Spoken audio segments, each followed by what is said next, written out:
Bo Nickel gets his first fight announced, dude, against your boy Jamie Pickett, dude. I've told you how I feel about him. I don't think he belongs in the UFC, but you said you and Dana White both have a soft spot for these contender series guys, dude. So tell me why you think Jamie Pickett's going to win against Bo Nickel real quick, dude.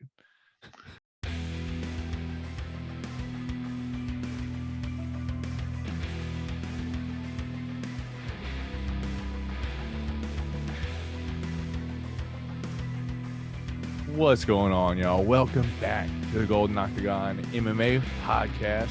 I am Matt Anderson. Even though my studio is lacking a shiny golden belt this weekend, on the other side of your screen, we have your reigning and defending and new pick champ of the week, Dorian Rose. How you doing this week, man? How you doing? Told you we was going to bring it home. I've been taking it easy on you. I've been wanting to try to see you do good, but I was daddy's back, baby. Daddy's back. Yeah, it was like almost 2 months straight. So at a certain point, it was like a fucking part of my set at the point, it was just in the background, just all together. I guess I'm rather surprised that you didn't fucking stand up like fucking Petey Pablo, fucking North Carolina, come on and stand up. Like that's how I expected you to react finally. But he's civilized this week, probably because he knows what could happen. I'll fucking go on a run of 7 to 8 weeks again. So, he can't really act up too much, but I'm just acting how a champion acts. They act with they are humble, but they are confident, and no need to brag because the shine does that all its own.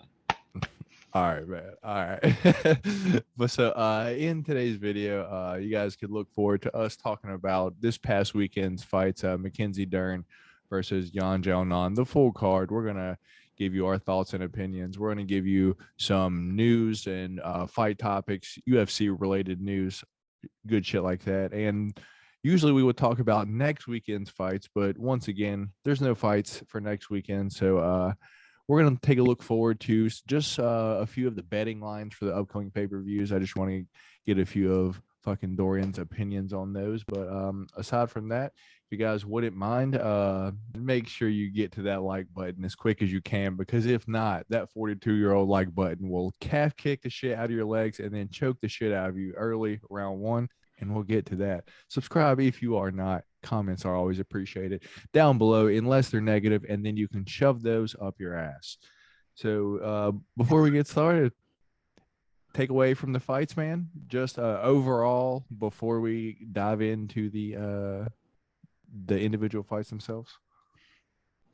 Really, I would say as a card, you could just say that it's really been lacking a little bit of star power as we've been kind of ramping up for these pay-per-views. So I think you can really start expecting, from this point going forward, especially as they start loading up these pay-per-views toward the end of the year, these fight nights might not be as loaded as we tend to be spoiled every now and then. Yeah, that's kind of how I felt. Like halfway through the card, I'm like, man, like I wish we had better fights. Like that was just all it was. But so I'm gonna give you guys the rundown, the results of what happened every single fight. So Guido Canetti chokes out Randy Costa round one after leg kicking the shit out of him a few times. That was your first fight of the night. Chelsea Chandler knocks out Julia Stoliarenko round one. Brendan Allen with their round one submission over Krzysztof Jotko. Rather easy. Surprised me, and I know it surprised Dorian as well. Joaquin Silva gets the second round TKO over Jesse Ronson. Alir Latifi gets the decision over Alexei Oleinik, and Daniel Santos gets the second round TKO over John Castaneda. Moving on to the main card, our opener was Mike Davis versus Slava Claus, Vyacheslav Borishev. dude, this fight went exactly how I thought it was fucking going to go. But Mike Davis ends up getting the decision after the end of three. Sadiq Yusuf gets Don Chanis out of there with ease, as he should. Uh, round one, 30 seconds in. Ronnie Barcelos and Trevin Jones go all 3 rounds, and Ronnie Barcelos gets the decision. Randy Brown gets the decision, although I feel like he could have finished Francisco early in round one. He does get the decision at the end of 3 rounds. And Yan Xiaonan gets the decision at the end of 5 rounds over Mackenzie Dern. So our 3 different picks that week, this past week, were Yan Xiaonan versus Mackenzie Dern. I did pick Mackenzie Dern. Dorian did pick Yan Xiaonan. We did pick on Alir Latifi versus Alexia Oleinik. Dorian picked Alir Latifi. I did pick Alexia Oleinik, and we picked on Krzysztof Jotko versus Brendan Allen. Dorian picked Krzysztof Jotko, and I did pick Brendan Allen. So 2-1. Dorian is and new pick champ for the week. After I had that shit for a while. Like I said, at a certain point, that shit was just a set piece. I just like expected it to be here, and then now that I'm looking, it looks my bad. It looks a little bare back there, so I need to get that back. So you'll have it for another week, but I gotta let you know. Next time we got fights, man, I'm taking that shit back, even though 2 of my favorites are fighting in the main event. So we'll start right there at the main event, man. Mackenzie Dern versus Yan Xiaonan. I guess I'm gonna start off like this. I thought the fight should have been a draw. I'm just gonna throw that out there. I'm not the only one. One judge thought that as well. I didn't think Mackenzie won 3 rounds. I did think she did enough in round 5 to get the 10-8, but I'm not upset that Yan got the decision, because either way, Mackenzie wouldn't have won the fight. So that being said, dude, I think we just need to see some strong improvements in either like Mackenzie's ground and pound, or just go straight for the sub, because she tries to do like this mix of the two, and it's she doesn't have good enough ground and pound to like fucking force the sub. So it's almost like they're able like to defend and stay super safe at the same time. She either needs to improve a lot on her fucking GMPs so she can basically like fucking force these girls to make like fucking bad decisions, or just go straight for the sub and fuck the ground and pound. Like, if you're going for 3 different subs at once, which she can do, we've fucking seen it. She can switch it up. She can have an arm and a leg at the same time and fucking make you choose what are you going to defend and then go the other. She has that option. So it's like she's just kind of this in between, when it's like when she does get girls down, she just has the hardest time fucking finishing them. And I think her fucking striking at this point is a lost cause, dude. It is what it is. She needs to work her wrestling and then just pick one when she's on the ground to just choose. But she ends up losing to Yan over 5 rounds. Tough as all hell. She ate punches for 3 rounds straight, because the 2 rounds that she did win, she had full control of pretty much the entire round. Yan wins 3 rounds, pieces her up from distance, and gets it done with footwork for the most part. Your takeaway from the fight? And really, to be honest, the fight really played out in the exact way I thought it was going to play out. Was that Mackenzie was going to be able to get some advantageous positions, but seems like even with as dangerous as her jiu-jitsu is, she hasn't been able to finish a lot of the top tier strawweights when it comes to finishing all those submissions, because she had Marina Rodriguez in similar positions in their fight, and she was never able to really get the finish, and was able to keep Marina Rodriguez in it. And in the rounds that Rodriguez was able to keep it on the feet, it was just no competition. And I thought Yan Xiaonan was able to do the same thing. She was able to, in the round, she was able to keep it on her feet. I thought she clearly won rounds 1, 3, and 4. And then I thought for Mackenzie Dern, I thought it was clear round 2 and round 5. There were some people who thought it was a 10-8 in that 5th round, just like yourself.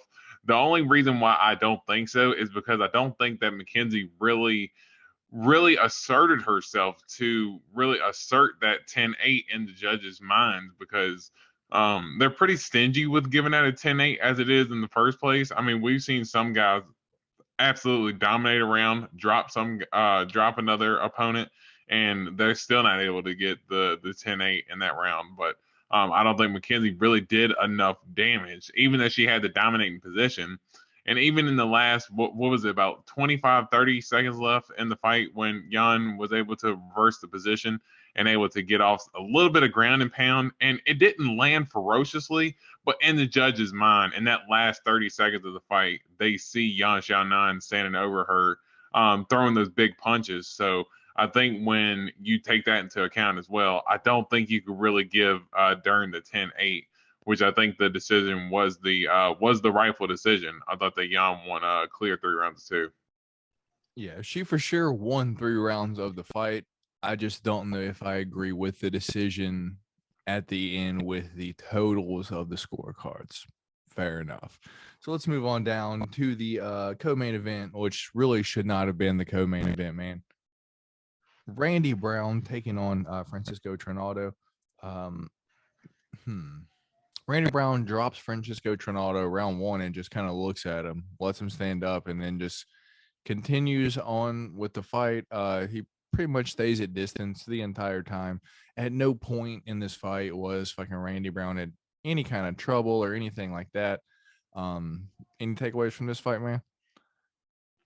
The biggest thing is that I think Randy Brown, he's always kind of like shown like pockets of I don't want to say pockets of excellence, but pockets of like little flashes of how good he can be. He ends up dropping Francisco Trinaldo. Trinaldo at this point is a lot older, and he's fighting up a weight class. He used to be a 155er, so not to say that this is going to be his toughest test to date, but a lot of people don't drop Francisco Trinaldo the way he was able to, and to kind of coast for the rest of the fight. He just leaves a lot to be desired in a lot of his performances at the end of the fight. Like, he ends up getting the win, but I feel like a lot of people end up coming away more disappointed because they see the pockets of, good that he shows, but it just seems like he kind of just ends up taking his foot off the gas and leaving the viewer basically wanting more from him. Yeah. But overall, I guess, he ended up just getting the win and doing what he had to do to get the win.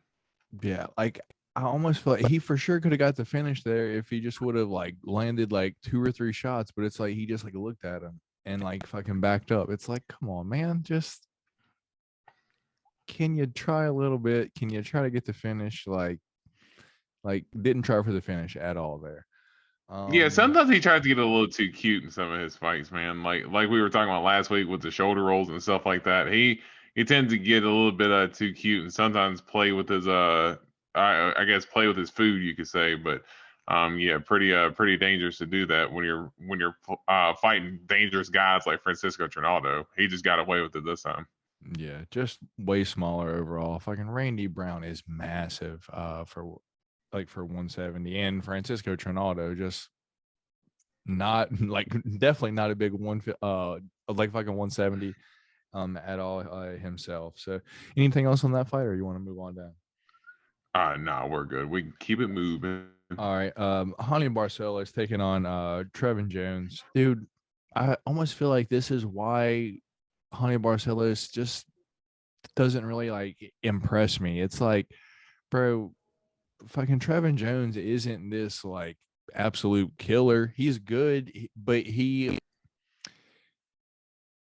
like loses in ways to good guys that you can see going on, like, oh, that guy can be like a champion for sure. Like, there was no way he was going to beat him. But like in this fight, it's like I feel like fucking Trevin Jones he wasn't in the fight. He was just a step behind, but maybe with like small like adjustments, he probably could have been in that fight.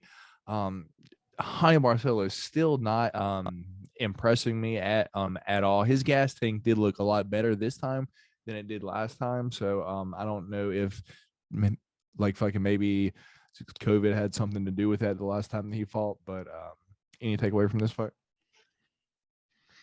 Oh yeah, I mean, for me, it was really just a Honey Barcelo's performance. I don't think I can tell some of the tone of your criticism is that he is kind of touted as this just killer or something like that, and I think a lot of that comes from the betting lines that he gets a lot, because I know he was a pretty big favorite going into this fight, and he tends to be a pretty big favorite going into a lot of his fights, but I don't think he's really fighting the top tier competition, and he's on the show that he's a very well rounded fighter.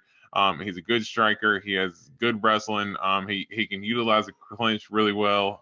He's good at throwing knees and elbows. He's got some good boxing combinations, and he stays pretty grounded for the most part. As you said, he's worked on his gas tank as well. And I really just thought it was a complete performance. And Trevin Jones, just for him, I just think as I stated last week, I think he's just shown more lows and highs. He definitely does have potential to be a decent fighter, but I think as far as fighting the top tier in the UFC, I don't know if this is quite the level for him to be fighting at this moment. It does seem like that he's taking more losses than wins at this point. So I thought it was a pretty easy decision there to go with Barcelos there, and he did exactly what a lot of people thought he was going to do.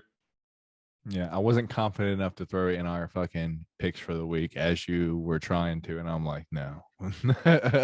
Like Yeah, I just don't like Hania Barcelos that much. It's like he's just been underwhelming to me at least. And he's 35 now. It's like, bro, the guy's pretty old too. So it's like he's not a prospect or anything. Like he ain't gonna be the champion. So I don't understand why everyone's always like, he's so good. Like it's okay. I'm not on the Hania Barcelos train, if you will. Anything else in that fight? I felt like if he was like a minus 150 going into all his fights, you wouldn't think about him as being like someone who ends up disappointing. But considering he's Maybe. usually like minus 250, or so considering he's always like minus 220, minus 250, you're like, man, I just don't see how he's that big of a favorite. I feel like that's what's kind of fogging your mind. Maybe. Sadiq Yusuf and Don Chanis, man. Sadiq Yusuf pretty much clinches Don Chanis and just crushes him with knees 30 seconds into the fight and just pretty much gets him out of there with a what kind of although it's a rear naked choke or yeah So guillotine. he pulled guillotine or fucking pulled guard, yeah, pulled guillotine, pulled guard, flipped him over and fucking got the sub there. It is fucking Wednesday now, and I haven't rewatched the fights or anything like that. That was Saturday, so I just had to rewind. Yeah, so pretty much he should have done that. Don Chanis was a huge underdog. I said fucking going into the fight, like Sadiq Yusuf, like I was not impressed by him. I don't really think I learned anything. Like the dude was way smaller than him, short notice, not UFC talent. He should have done that. That's what should have happened. If anything else would have happened, my point just would have been proven. I guess take away from this fight, man. Yeah, I was going to say you seem to be super hard on Super Sadiq, because you were just asking last week why is he a minus 1,200 favorite. Well, he went on to show why he was exactly a minus 1,200 favorite. And I mean it's not his fault, he was going to take the fight with uh Giga, who was it again? Giga Chikadze. Uh yeah, that's right. He was taking the fight with Chikadze. So I mean that's a super big step up for him. And Giga ended up getting injured and getting pulled out of the fight. So I think at this point he was wanting to stay active. And for him to throw the knees in the clinch like that, dude, it was like some Anderson Silva stuff when he was throwing the knees in the clinch. And for me, he's never been the guy to assume a submission. Like if submission's there, like if he's knocked the guy down, I've seen him try to go for like maybe like a rear naked choke if the guy gives up his back or something. But for him to just assume the guillotine like that, for him to snap it down and be able to get into the top position to choke him out with that guillotine, I mean, dude, that was a thing of work that Sadiq was able to pull off. So for me, he's shown a little more wrinkle in his game, and I think that might have been something that he could have potentially used against Giga as well. But especially the way Giga kind of leans with his head forward a little bit. But Watch yeah, I punches with think his face. Sadiq. Yeah, that's one thing he's good for too. And yeah, I think Sadiq getting that submission, dude. I'm glad to see him put more wrinkles in the game. Um, Early thoughts on hearing that if I can get into it with the news. Um, Moving on down, Mike Davis taking on Vyacheslav Borishev.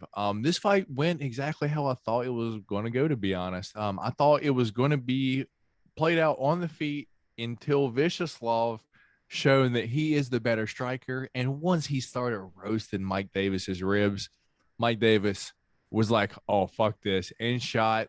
Vyacheslav doesn't have the best takedown defense. And once he's down there, he has trouble getting up. Fucking Mike Davis lands a lot of ground and pound. I believe it was round 1 and 3. I think round 2, he had some issues fucking getting him down. My fucking memory now is a little fucking I don't really remember this fight too fucking much, but I remember that Slava Claus was delivering packages to the ribs. He was putting presents underneath Mike Davis's ribs, fucking dropping off some packages to the chin. And then Slava Claus decided, fucking Mike Davis was like, I don't like Christmas. I'm shooting for a takedown. Thoughts on this fight, man? Yeah, I kind of thought the same way. I thought that once you had told me that it was Mike Davis who was actually prepared with the full fight cam, not Borishev. Especially seeing Borishev coming off of the Diakase fight, seeing that he got wrestled by Diakase. And I know that Mark Diakase's put more wrinkles in his game, but for Borishev to get wrestled by him like that was a little bit worrisome. Taking this fight on short notice against Mike Davis, who's been off for a little bit now, but kind of add more wrinkles to his game as well. Think that he was really able to implement a lot more of the wrestling, more than what we've been used to seeing from him. And I just thought overall, just complete performance and wanted to go ahead and get the dub and keep it moving. And I thought he did enough to do just that. It was a dominant performance for the most part. Fair enough. Felipe Lins versus Maxim Grisham did get canceled, so we did not get that one. But we all know what would have happened there. You all right? I heard a fucking loud beep. You good? Yeah, I'm good. Oh, okay. So moving on down to the prelims, John Castaneda taking on Daniel Santos. Everyone was super high on fucking John Castaneda, and he has a pretty fucking decent record, 19-6 now. He was 19-5, taking on the was 8-2, now 9-2 Daniel Santos. Daniel Santos gets the KO/TKO in the second round, dude. That fight, for as long as it lasted, dude, was a fucking barn burner, dude. Daniel Santos got dropped a few times, looking like a young, small Charlie Olives out there. They both trained together. They both got that same style. They walk forward. They'll take shots. They might get knocked down. They're going to go to their back, but dangerous off their back. Daniel Santos does get the second round TKO because the pressure John Castaneda just wilted like fucking Charlie Olives, dude. It was literally like a mini Charlie Olives out there. Thoughts on this fight? Yeah, I was pretty upset because I had a parlay with John Castaneda, and all I needed was him to win, and I would have won some pretty decent money. So I was pretty disappointed overall, but and I didn't get to watch much of the fight, but I did see that was the finish where he got hit with the knee in the face, right? I believe so. Yeah. So that finish was just absolutely brutal because you could see that they were slugging it out. And once Santos got Castaneda back to the fence, he hit him with one knee and it kind of hurt him, and then he pulled him down again and hit him with that second one, and it was all she wrote. Yeah, it was a hell of a finish from Santos too. Ilir Latifi taking on Alexei Oleinik. Ilir Latifi gets the decision after 3. Dude, what do I say here? Alexei Oleinik adding some fucking thigh kicks to his game, just looking so fucking awkward out there. The dude has had 70, 77, 78 fights at this point. Who the fuck knows? The dude is old as shit and had a ton of fights, dude. respect for this man for just getting in there at this point. He's always dangerous, I guess, but Alir Latifi couldn't finish a fucking late night snack, dude. The dude is beyond fucking boring. It's like, what? Like, and he's always hurt. And then after having the worst performance, he's the first one of the night to ask for a bonus. And to who? Mark Zuckerberg. Fuck, what are you doing, Alir Latifi? I don't even take away from this fight, dude. I was still laughing because you said I couldn't finish a late night snack. That was yeah, dude, that's brutal. Yeah, it was obvious to me. Like I was pretty concerned that when you were so adamant about picking Alexei Oleinik against Alir Latifi, like you had me wondering. Like I'm like, dude, like should I feel confident about picking Alir Latifi against Alexei Oleinik? But no, I think the fight kind of went how I thought it would. He was just going to play it safe, just stay out of danger for the most part. And Alexei Oleinik, he can be dangerous at times, but Alir Latifi does have good wrestling. So for all the top control that he was able to get, a lot of the guys that Alexei Oleinik is able to get them submissions against, Alir Latifi is going to be a little bit smarter, and he's still strong as hell. So it's going to be hard to choke him out. Plus, he doesn't really have a neck in the first place. So it's going to be kind of hard to choke him out when he doesn't really have a neck to begin with. But I thought really the fight just went exactly how I thought it was going to, and just Alir Latifi just coasted into an easy win. There's two things that I realize in every single Alir Latifi fight that he's ever been in the UFC, at least. One, after the fight, he says, I came into this fight injured, and then he tells us about his fucking injury. Go back to every single one of his fucking post fights, dude. Yeah, I came into this fight with a rib injury. Yeah, I came into this fight with a hand injury. My fight. It was a shin this time. He has a fucking staph infection. Alir Latifi is never healthy. That's why I never pick him. He's after every fight, he's always hurt. And then he just has no gas tank, dude. I swear, at the end of like round one, dude, he was like looking up at the clock like, oh shit. Like there's still a minute left in round one. Like he was already tired, dude.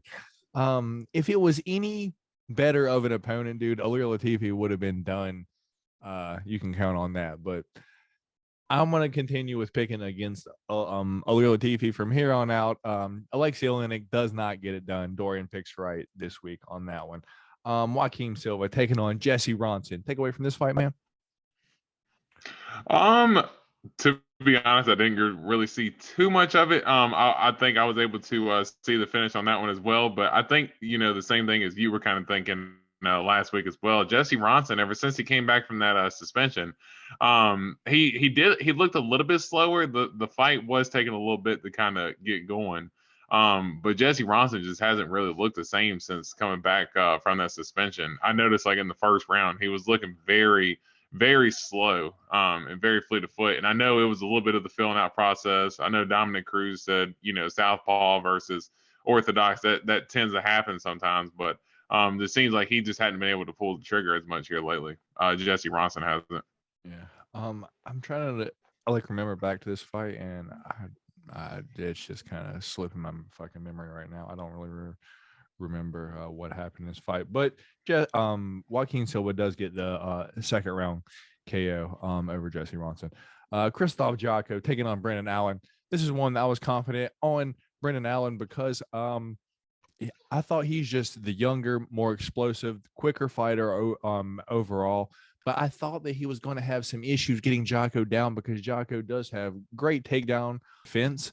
So I just thought that Brendan Allen by decision was gonna be like the way to go. So I had in pretty much all my bets Brendan Allen by 3 or decision. I even gave a little room for like the late finish in there. Brendan Allen comes out round one, just blasts Krzysztof Jotko, gets him out of there. What was the time exactly? 4:17 of round one. I believe got the rear naked choke on him. Yeah. Yeah. Yeah, ended up getting the rear naked choke, and like you said, really went through him with ease. And I thought that it was going to be a lot more of a stiffer competition for him with Jocko, because Jocko, I think he had won what about 3 or 4 in a row to that point. He had fought a Something couple like good that. wrestlers. I know Gerald Mearshart was one of those guys that he had fought on that streak, and Gerald Mearshart, as we know, is a good submission artist and a good finisher, as you can ask Bruno Silva with the pause that Gerald Let's Mearshart ask was able him. to put on him Let's as ask well. him right So now. hey. Uh, but no, but for Jocko, I thought he was going to be able to present a little bit more of a problem for Brendan Allen, but Brendan Allen went through him like a knife through butter, man. I mean, it was easy, got him down, and Jocko gave up his back, and as soon as he did, it was quite easy work for Brendan Allen, but a good win for him to able to get that under his belt. And I mean, he's a young dude too, coming up in this division. He's taken a lot of losses in this organization, but I think those are losses that he's been able to learn from over the time, and I he's been think able to he's kind of eight put and two um in the UFC. yeah, that's why I said he's had a couple of losses in the UFC since he's been in, but and he's had a lot of hype coming in too. So, but I think from those losses that he's had, he's been able to kind of learn from those performances, and been able to kind of put it together a little bit more. And you can see he's starting to get a little bit more confidence as he starts to pile up more wins. Yeah, bro, for being 28 and you've had 10 fights in the UFC and you're 8 and 2, dude, that's pretty fucking good for being that young and having 10 fights already like in the UFC. Like the only one like that maybe has who has like fucking more fights like for being that young still. Maybe what fucking Song Yadong possibly? Okay, does he have like fucking 10 Maybe fights like Song. in yet? Yes, Song's definitely been in the UFC since like 2018. So yeah, I'm Yeah. sure he's probably got close to, if not that amount for sure. Yeah, still just super young. Just one to watch out for. Watch out for all in Brennan Allen because when he is all in, he's good. And Dorian just didn't think he was going to be all in last week, but he was all in. Anything else on this fight, man? Yeah, just when, as you said, when he's all in, he's good. But sometimes you just don't get that version of Brendan Allen. But we did this past weekend, and he showed what he's capable of. So moving on down, Julia Stolyarenko and Chelsea Chandler, dude. Chelsea Chandler gets that round one TKO/TKO, dude. She got some power, dude. I pretty much all my bets were for fucking Julia Stolyarenko via armbar because in what I saw from all of like fucking Chelsea Chandler's previous fights, she was a wrestler. She had some power, but she would always go for the takedown. And I just thought that was going to feed right into the like fucking Stolyarenko's plan because she's an armbar artist. That's what she does. She gets arm bars. So I've had a few bets for Julia Stolyarenko via armbar. Clearly that did not happen. Chelsea Chandler gets that round one KO. Take away from this fight, man. Yeah, I was thinking the same as you. I was thinking Stolyarenko was going to be able to get the submission, but Chelsea Chandler, she was able to. Even though I said I didn't have a damn clue who she was last week, I got a pretty good idea of who she is now, and for her to. I mean, I'm not going to act like Julia Stolyarenko is, a world beater by any means, but we do know her to be a slick submission artist from time to time, and be able to reel off wins when she's a pretty big underdog. And she was a favorite going into this fight, I believe. But, she is able to put together some good performances. And I thought she might have been able to this past weekend. But Chelsea Chandler with her wrestling, dude, she was really able to control those positions. And she was really able to get that ground and pound off on Julia Stolyarenko and get her out of there. I think with just a few seconds left in the round too. So really good performance from Chelsea Chandler, and for her to make her imprint in the UFC in a debut like that is definitely she's gaining a lot of attention right now. 209 represent. Is she like the female Diaz or or no? I didn't feel it just yet. I mean, I think she's got to work a little bit more. She had if she had to hit some ground and pound with a middle finger in the air, I might have gave her that a little bit. But yeah, you got to show me a little more before I could just acclaim you that. Just because you're from Stockton doesn't mean you're all about the Diaz blood, you know. She trains at the same gym, dude. But moving on down, if you got the reference to the opener of the podcast when I asked you guys to like this video, Guido Canetti gets Randy Costa out of there early round one. Dude, I thought Randy Costa was going to get Guido Canetti out of there by knockout fucking round one, but I don't even know if like Randy Costa hit Guido Canetti. In my mind, what happened was fucking Guido Canetti was just landing dirty leg kicks on him. Somehow ended up fucking tripping him out and then hopped on his fucking back, got him in a fucking rear naked choke early round one, dude. Any takeaway from this fight? I mean, that's really all it was. I mean, that it wasn't much more than that. The trip ended up happening because Canetti did land a couple of good leg kicks, but the way the fall happened was Randy Costa, he's really known for throwing that cross and throwing a head kick right behind it. And as he goes to throw the head kick, Guido Canetti goes to throw his calf kick, gets Randy Costa knocked off balance. Randy Costa goes to get up, and as soon as he does, I mean, Guido Canetti didn't even get the hooks in. Like, he literally immediately just took his back, took to the ground, and I think he ended up having Randy Costa's arm hooked with his left arm, and then he was able to get his right arm underneath Randy Costa's neck. Didn't need to get the hooks in at all. Was able to get the left arm up to lock the choke in, and it was easy work, man. Was able to get Randy Costa out of there. A minute into round one, dude. Like, that is... That's why I said it wasn't much to say, because that's really what it was. That's what it was. Just what you said. Luckily, the majority of my bets were for this under 1.5, because I was like, there's no way either one of these fucking dorks are going to last fucking midway through the second round, dude. One of them are going to gas and get fucking knocked out. Anyway, didn't go my way at the end of the night. Lost the pick champ this week, and probably the first non-winning bet weekend I've had in a few weeks now, dude. Like, I've been like fucking sending you them like every single week. Like, it ain't like always like something like fucking massive or anything like that, but I'll like usually win like my fucking bet money back for the week or something like that, and I just feel like hell yeah. But not this week. Didn't win shit this week. How'd you do this week, man?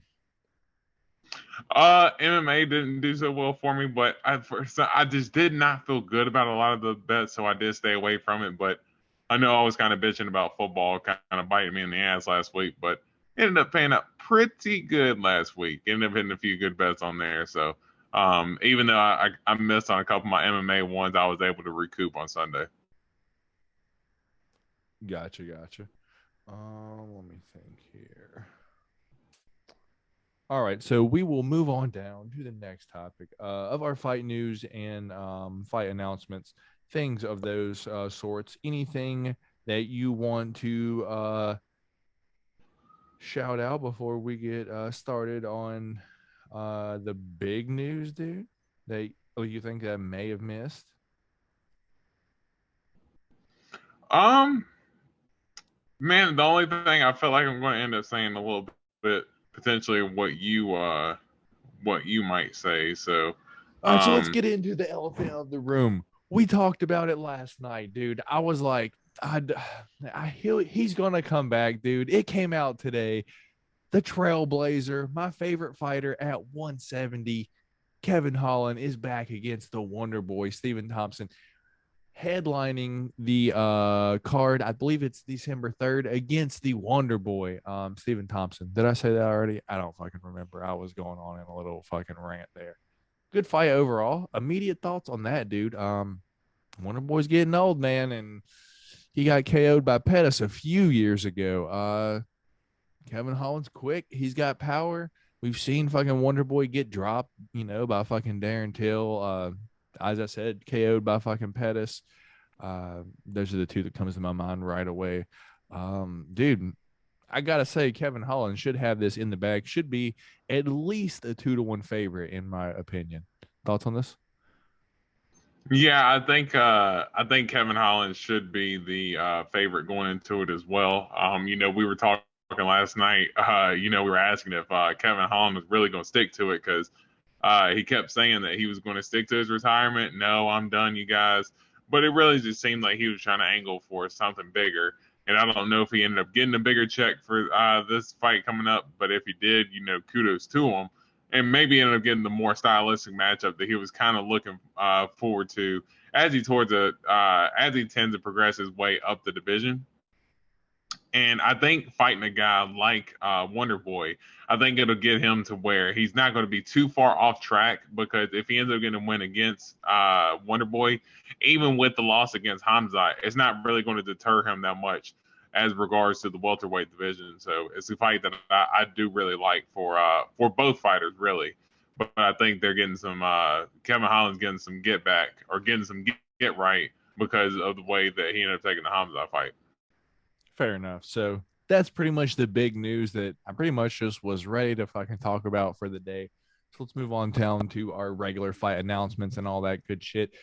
Fights announced, dude. Kelvin Gastelum taking on Nasruddin Imavov, January 14th. Immediate thoughts on that? Man, Gaslam just cannot seem to catch a break at this point. He just always ends up taking the tough fights. But Nasruddin, he impresses me to an extent, but he does that Joaquin Buckley fight. I like Buckley, but it does seem like a fight that he was a little bit, he had much of the size advantage against Buckley, and it seemed like he struggled against him a little bit. So I am interested to see, Calvin Gastelum being the power puncher, how Nasruddin handles that. With a gas tank, too. Like, he's not going to get tired, and he's got a fucking chin on him, dude. That's a much tougher, dude. Like, I'm a fan of like fucking Imavov, dude. Dude, Gaslam's a tough fight. That's one that I'm not so confident on. Like, Gaslam's tough, dude.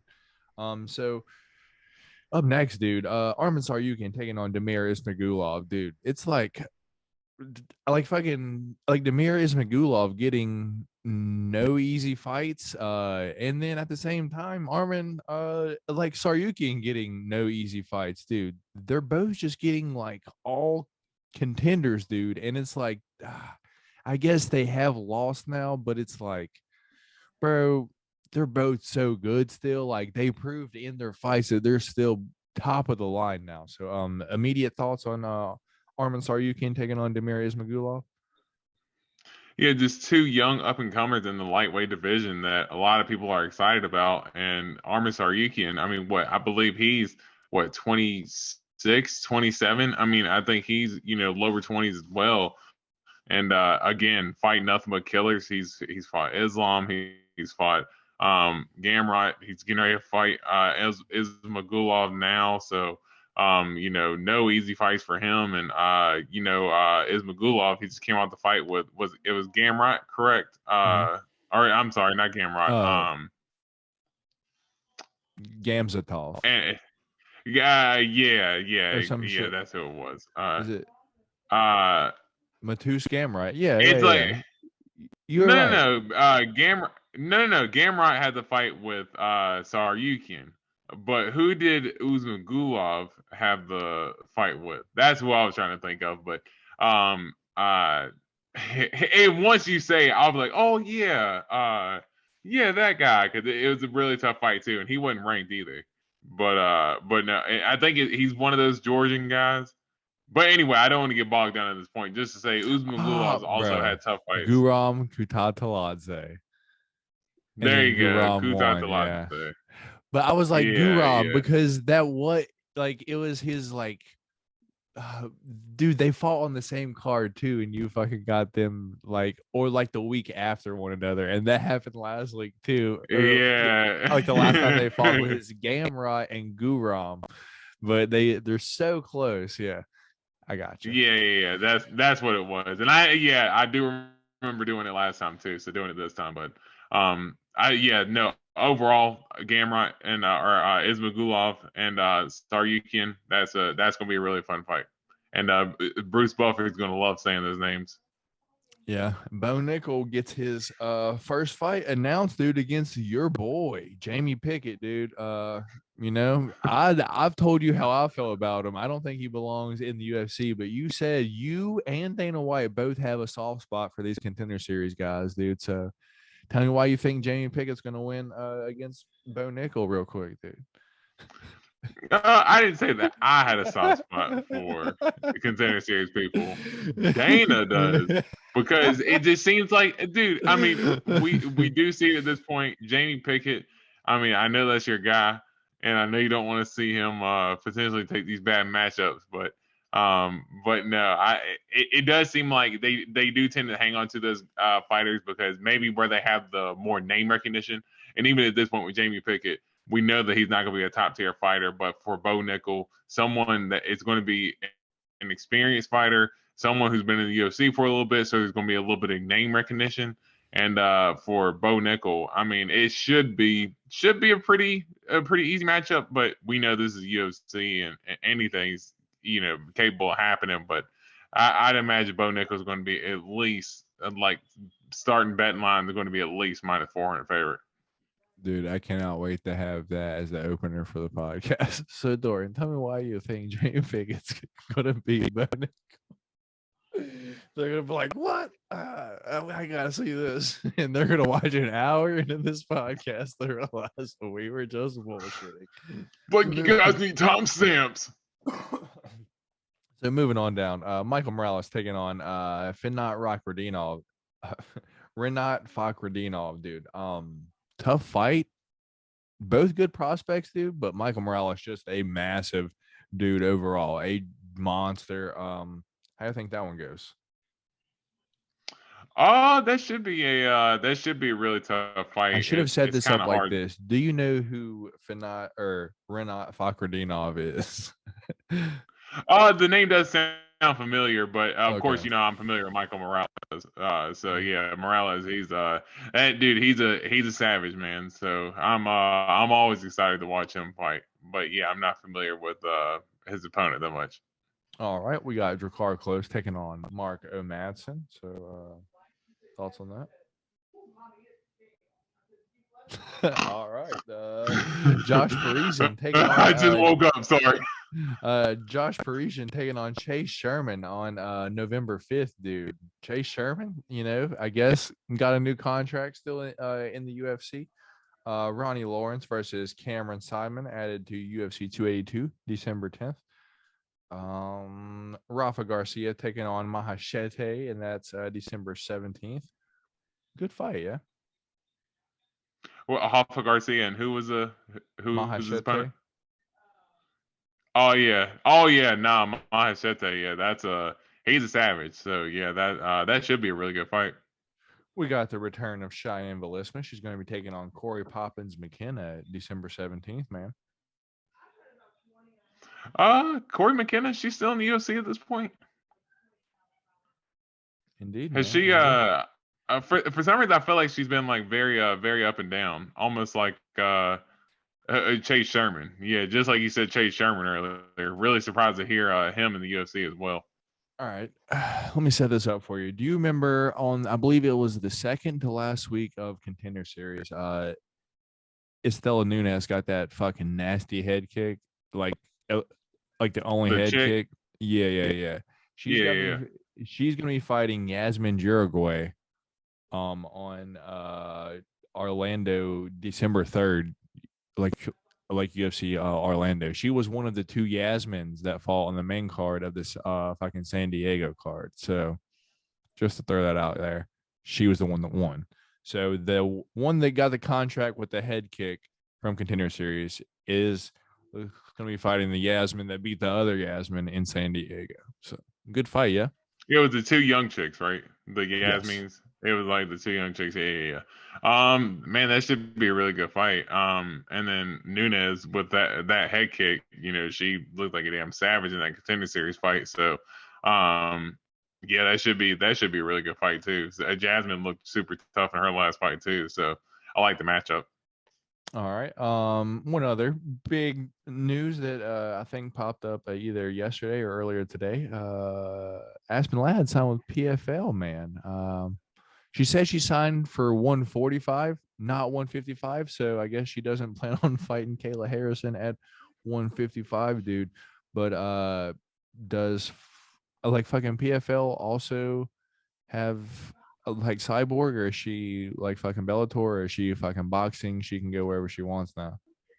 No, I'm pretty sure she's like boxing now. She had her first professional bout the other day. I think she's out of her Bellator contract at this point. But yeah, as far as PFL's 145 division, not really super familiar with a lot of them. I mean, really the only women I'm familiar with are Kayla Harrison and oh shit, I just forgot her name, damn boxer. And yeah, that shows how relevant it is. All I right. just forgot her damn name. Yeah. Is there any other news you want to talk about for this week, man? I thought there was one other thing, but I'm just trying to find it now, and it's just not coming, just not popping Man, up on my screen. well, I was going to say the news here as of late's been a little bit dry. Um, I guess I was wanting to see maybe a lot of people were talking about potentially Yan Xiaonan being ready for the title fight next, but I don't see how you could really say that she might be ready for a title fight over a Marina Rodriguez at this point. Unless they do China versus China in China, I could see it. That's the only reason why. But Zhang would have to win over Carla, and then maybe just for just for the cheddar. That's all. Just for the cheddar. I guess Davison Figueroa versus fucking Brandon Four has I guess is officially announced now for 281. I thought we already talked about that a few weeks ago, but I guess I'm fucking seeing some shit now from 2 days ago. So I guess immediate thoughts on that. How many of them are we gonna have, dude? Well, the series is 1-1-1 right now, so the hope is that after this one, there's going to be not a damn one. And if this one goes to a draw, I don't give a shit. I don't need to see it anymore. Um, and they put on excellent fights each time.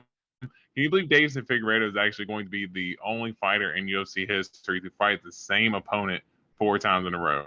That's actually super hard to believe, but he's going to fight the same opponent 4 times in a row.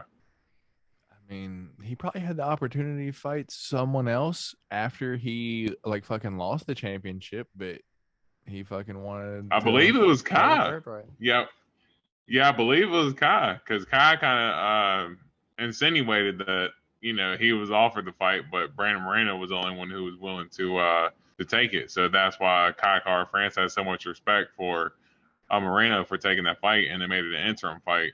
Um, but yeah, Figueredo taking the fourth fight against Moreno again, man, and he ended up getting what he wanted in Rio too. So I'm gonna be super interested to see how that turns out, especially in Rio. I remember the fight. It was Movsar Evloev and Bryce Mitchell. You were saying that you heard that Evloev was out and that Sadiq Yusuf was going to step in to take that fight. I guess immediate thoughts on that. And I like the fight a lot more because Evloev and like fucking Mitchell's have like they're basically the same style. Great wrestlers, good control. I guess maybe Evloev has a little bit cleaner striking, fucking good jab, good footwork. Bryce, on the other hand, doesn't really look like he's doing anything right, but for some reason, dude, that shit just works. Haven't proven us fucking wrong yet. Go Thug Nasty. But Evloev looks like he's out, and Sadiq Yusuf said that he was going to step in for that. Correct? Yeah. He threw his name in the ring. Now, as far as anything being official just yet, nothing's been announced. But apparently, they said that Movsar Evloev is going to pull out of the Bryce Mitchell fight with an apparent injury, and that they're looking for a replacement. And I think they would still want to try to keep it as the main event with Bryce Mitchell. Just try to find a replacement for Movsar. As I left my alarm on my phone for some reason at this point in the day, but. But yeah, I would like to fight with Super Sadiq because I do the same thing as you. I think the more different style clash, I think that's going to be what would be more interesting between Sadiq Yusuf and Bryce Mitchell. Whereas Sadiq Yusuf, a lot more the boxing base, but as you've seen, he was able to add a little bit more of the wrinkle to his game with the submission. He's super explosive in the clinch and with his elbows and boxing. And Bryce Mitchell, you see that he's really been able to add a lot more wrinkles to his game in the Edson fight, able to even drop Edson with a big left hand as well. So if that fight does come to happen, that should be a really fun fight. Indeed, man. Indeed. Any other news, man, or is that all you want to talk about? I do want to get your opinion on a few betting lines before we get out of here, though. Yeah, what you got on them? Because I ain't really got it. So, I was even trying to look. I couldn't find shit else. So that's all the news for this week. So we'll move on down to our final topic: future UFC pay-per-view betting lines. Me and Dorian's going to talk about it for just a few seconds, a few minutes, because at the end of the day, this is why pretty much I watch every single UFC fight, opener to close, because it's like it makes it a lot funner. You know, you can just use your knowledge to maybe win some money, but most of the time lose because you picked the wrong one. But so let's just jump into this real quick. So Neil Magny versus D-Rod, dude, already opened up for next week, dude, and newly announced. So, bro, this kind of blows my mind. D-Rod, you should let me guess, because I haven't seen the lines that you're going to announce. So yeah, you should actually announce the fight and let me guess as to what the line will be. All right, so D-Rod versus like fucking Neil Magny at 170, right? Wasn't he like fucking couldn't make weight? What, 2 or 3 weeks ago now? But he can make like fucking 170 against like fucking Neil Magny. That just kind of throws me off just a little bit. Do you like fucking think that's gonna be like a catch weight, or do you think that'll be at 170? What is do you know what the date of the fight is? And I hate to hit you with that October last 15th. second, but October 15th. Like this upcoming. Wow, so yeah. So that I'm like, oh wow, that doesn't make any sense. The only thing I can think is that maybe he stayed in shape and just because he really didn't end up cutting the weight against Kevin Holland. So at this point, I think he's already in shape. He really didn't take too much damage against the Leech, and he didn't really take too much damage against the Leech in that fight. Even though the fight was close and some people thought Leech won, it wasn't really. It was a more technical fight than it was a barn burner. So I think for Daniel Rodriguez, he was able to stay healthy, stay in shape, and just end up taking another fight. Because I think even though he got the win, he wants to try to wash that out of his mouth from that last performance. But as far as the line, if I had to guess, I'm going to guess that Daniel Rodriguez does seem like he's been getting a lot more respect from the betting public as of late. I say he's probably going to be minus 160. I'm going to say minus 160 favorite right now. You think? Wait, who do you think's the favorite right now? I think Danny Rodriguez would be. He's going to be probably about like a minus 160. I think you can get plus money on Neil Magny, maybe around like plus 135, 140 range. Right now, as it sets on DraftKings, by the way, not sponsored, but if they do want to sponsor us, hit us up on Instagram, the Golden Octagon, all one word. Daniel Rodriguez right now a plus 100 underdog against the minus 120 Neil Magny as the favorite. Oh wow, yeah, that's surprising. He's but close. But Neil Magny is Neil Magny's a little more technical too, and he's a little more well-rounded. So I guess it shouldn't surprise me too much. Yeah. All right. That's all for next week, dude. What do you think Jordan Wright versus like fucking Dusko is? We fucking talked about this last night. Let's see if you like remember. It hasn't changed. It's the same. Dusko was a 2-1. Is that right? Yeah. Minus 200. Yeah, Dusko 2-1. Jordan Wright. So moving on down, dude. That's which is crazy to actually think about with that. I know, dude. Odds for Grasso versus Araujo next week. Man, for this is just based off of me. I think Alexa Grasso has been able to put together a couple more solid performances here as of late. Where Araujo, she She is a little more explosive, but she gets hit a little bit more. Man, I think Grasso. I think she's gonna be a small favorite. Give me like minus 130, minus 130, 140 range. 190 favorite over the plus 160, Vivi. Oh wow. Manon Fury taking on the Chook Chook train, man. Who you think? What do you think those odds are? Man, I know a lot of people like Fierro coming in. You know, I like the choo choo train, so it's hard for me to maybe get the bias glasses off. But man, I would have to think Chukagi is going to be every bit of the I don't know, minus 120. You I'd think say she's she's the got to be like favorite? minus You 120. think Katlyn Chookagian is the favorite? Man, Think I would about it think for a minus second. 120. Nah, dude. Yes, Katlyn Chookagian because right now Fierro is a hasn't plus finished a lot of it. 165 over the minus 195. Pretty much 2-1 favorite over Katlyn Chookagian. If you want to make some money and you are confident on Katlyn Chookagian, dude, go ahead and throw your dollars on there because right now she's fucking pretty much she's plus 165 over on like fucking DraftKings. So probably like fucking FanDuel, just a little bit better, yeah. Dude, that's crazy. I can't believe she's that big of a I can't believe she's that big of a favorite. I mean, that really does surprise me. She's got really good striking, dude. Benil Dariush and Matus Gamrot. Immediate thoughts on that? Who Marteus Gamrot and who was the Benny Darius? D. Benny D, yeah. Gamrot's probably gonna be about minus 190. Close, minus 180, yeah. Yeah, I figured he was gonna be about minus 180, 190 range. Let's Gamrot's really good, so it doesn't surprise me.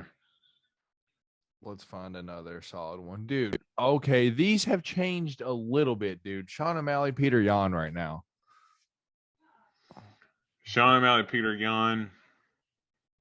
I know when it's open, it was stupid, like minus 350 towards Peter Yan, but I think it's obviously came down a little bit. I think you're going to probably see Peter Yan maybe around minus 225, maybe minus 230. 300 for Peter Yan still, plus 250 for the Sugar Show, Sean O'Malley.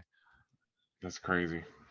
3-1. That's nuts, dude. Yeah, I don't know if that's yeah, just the line alone makes you want to go the other way.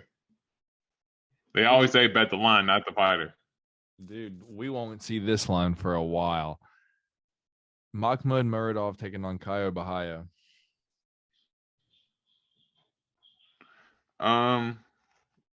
So you said it might not be seen for a while, so that means there's a big favorite in one way.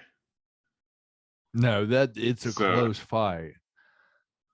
Like on odds, it's pretty close. Like, man, it's way closer than what I think it should be. See, if I had to guess, I would say that it was going to be Caio Bahia. I would say he was going to be maybe minus 150, 160 range. Oh, wow. You think it's closer than what I think it should be.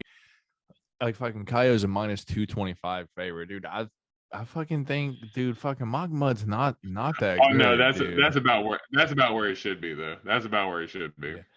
Like, but Mahmoud's not that good. Like, I would fucking think, like the Caio Bahia was probably like fucking minus like 415 probably, because he's fucking good as shit, dude. He's huge too, and he's got neck tattoos. I was thinking too. I was thinking 2-1 in my head, but when you said it was a lot closer, I was thinking, oh man, there must be a lot of people putting money on Mahmoud. But I know he's not that. I know he's not that great. He got finished by GM3, but hey, GM3, he's a finisher. So let's not hold that against round 3, baby. Hey, dude, he's a savage, man. Can't count him out. Aljo taking on TJ, dude. What's the odds? I think it's gonna be super close. TJ's probably like minus 115. You think TJ's the favorite? Yeah. I think Aljo TJ's is a minus 170 favorite over plus 145 TJ. Oh wow, really? Yeah. Sean Brady, Bilal Muhammad, dude. This is another one, dude. I'm like, what are we doing here? Why is it so close? Like Sean Brady minus 180. Sean Brady minus 145 over plus 125 Bilal Muhammad right now. Damn. That's honestly, I mean, if you like remember the name, I mean that's a sneaky little line that you could maybe make some money If you on. like either one enough, dude, that's a good line for either way. Like if you're confident either Yeah. way, that like that's a solid bet. Charlie Olive's taking on Islam Makhachev, dude. What's the line? Islam's probably going to be at least minus 280. Islam's minus 165 over plus 140 Charlie Olive's. Closer than what you thought. Wow. Closer than what you thought. Yeah. A lot closer. I thought the betting public was just going to just completely just slam money on Islam, but no, it seems like the betting public they like that Charlie Olives, man, and he's a savage, so I can see why. Dustin the Diamond Poirier taking on Iron Michael Chandler. Opening odds, man. November. Well, I don't know if they're opening odds. What are the odds right now? Let's say Poirier. He's probably going to be at least minus 150. Yeah, minus 150. You probably get some comeback money on Chandler plus 140, plus 130. Chandler is plus 140, but Poirier over on my side is minus 165 right now. And the two left, Carlos Esparza taking on Zhang Weili, dude. Zhang at least 2-1. Let's say she'll be about minus 225. Yeah, minus 225. Add another 100, man. Zhang Weili minus 315 to Carlos Esparza's 260. And dude, good Lord, this line has changed a lot too, dude. Izzy versus Alex, man. The last one that I have to offer you for the day. Man, I still think Izzy's going to be the favorite, but obviously that line's going to shrink from what it was against Cannonier and Vettori. I think Izzy minus 140. Izzy minus 165. Izzy Alex plus 140, dude. Pretty close. Wow. So close fight overall. Yeah, but still super close like I thought it was going to be, though. Yeah. So that's all the lines, dude. Anything like fucking stand out as like, holy shit, like right now, like that's a pretty solid fucking bet. Like if, just off the jump. Or are you honestly, like worried that stuff might get wider to get a better line? Because personally, I feel like the closer we get to the O'Malley versus like fucking Jan fight, more people are just going to pile in on fucking Jan. And I'm going to get better than fucking, I think it was plus 250 or something like that. Like I think I can probably get fucking better than that when it gets closer to the fight. Yeah, potentially. And I think that would probably be the one that would probably stand out to me the most as well. Is that that's more of kind of like, hey, screw it, let's see what we can get. And at that big of an underdog, Jan is a great fighter, but he has shown a little bit of holes in his game as well. And I think right now, he's kind of ripe for the taking. And I think Sean O'Malley, as long as he can kind of put everything together, he might be worth throwing a little bit of money on for that, for as big as the line is, because they say you bet the line, not the fighter. So for as big as those odds are, you got to at least throw a little something on Sean. The Sugar Show right here. Of course, we talked about him in the show. I ain't got nothing else left. You got anything before we get out of here, man? I'm toast. This dude literally had this belt on the entire show. That shows you how proud he is to have it back on his side this week. This guy. But that's all from us here this time. Dern with the upside down bet. The upside down belt just fucking bringing it back as always. He's just falling apart over there. Good style, baby. His belts have been through some fucking ringers. But shit, dude. That's all from us here this time. We'll catch y'all next week. I'm Matt Dern over on the other side of your screen. Golden Octagon MMA Podcast. And we'll catch y'all next week. Peace.